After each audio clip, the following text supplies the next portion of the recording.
Les articles d'Olivier Lafay.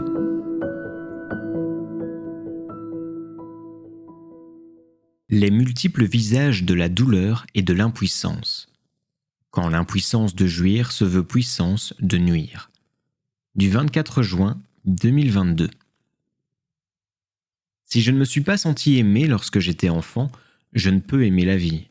Si j'ai manqué d'amour, je suis sans foi.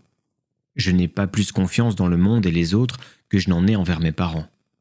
Si je n'aime pas la vie, je ne peux aimer personne. Toute foi que je proclame n'est que la manifestation, déguisée en son contraire, de mon désir insatiable de croire vraiment. Je suis vide. Si je n'aime pas la vie, je m'accroche à tout ce qui semble plus solidement accroché à la vie que moi. Je suis fanatique, en amour comme avec les idées. Je suis fanatique de toute activité qui pourrait m'apporter un avantage décisif sur un autre que moi, qui pourrait le briser moralement ou physiquement. Avantage effectif ou fantasmé. L'humanité de l'autre m'est insupportable. Aussi je brûle aussi vite ce qui m'a emballé que j'ai hurlé mon adoration. Je cherche à détruire, humilier, rabaisser ce qui m'a déçu, humain ou idée, car trop imparfait. Professionnellement, je suis sélectionné non pas pour mes compétences, mais pour mon inhumanité qui devient une compétence en soi dans un système où elle est fréquemment au cœur du management.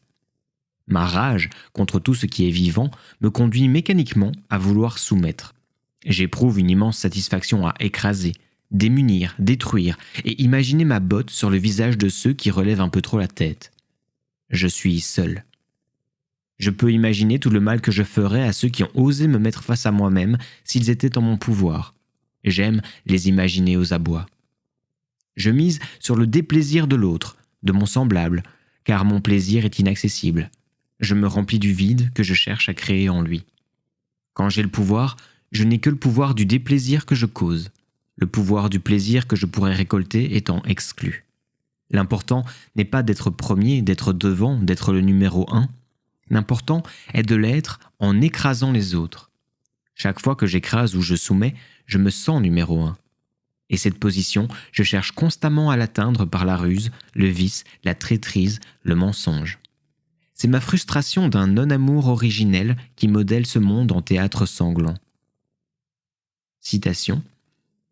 La jouissance de nuire à ses proches, souvent ressentie comme prioritaire par rapport à celle de se faire plaisir à soi-même, procède peut-être de cette même idolâtrie de la certitude, du sentiment confus que l'autre éprouvera du déplaisir à coup sûr, alors qu'on n'est pas toujours certain du plaisir qu'on pourrait éprouver quant à soi. Fin de citation, de Clément Rosset. Et nuire aux autres, à ceux qui ne sont pas nos proches, nous en rapproche. Le contact le plus intime, pour certains, ne se manifeste que sous la forme négative et déshumanisée de la douleur qu'ils peuvent causer aux autres. Cette incapacité à se sentir proche, en contact, autrement que dans la violence physique ou psychique exercée sur un autre, est l'expression d'une grande solitude qui remonte à l'enfance. C'est ce qui arrive quand on n'a pas connu l'amour dans le plus jeune âge et que la seule intimité permise avec les parents était liée aux coups, humiliations, tortures psychologiques. C'est le cas de tous les apôtres du néolibéralisme, laudateurs et cervelés de la concurrence sans frein entre les êtres, admirateurs souvent inconscients du chaos, de la destruction, de l'entropie galopante.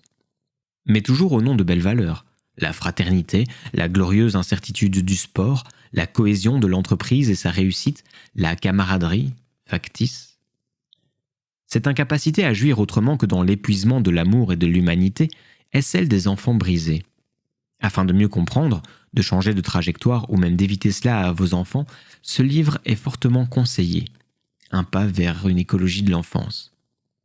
L'état de la planète est certainement le résultat du mal en l'humain. Mais le mal en l'humain est la résultante d'un manque d'amour, d'un creux vibrant et noir à la place du cœur. Sauver la planète par des actions concrètes, c'est bien, mais cela ne sera effectif et durable que si l'on se réhumanise et que notre semblable ne soit plus seulement vu comme un concurrent, une proie, un ennemi, un outil de décharge de nos peines et frustrations.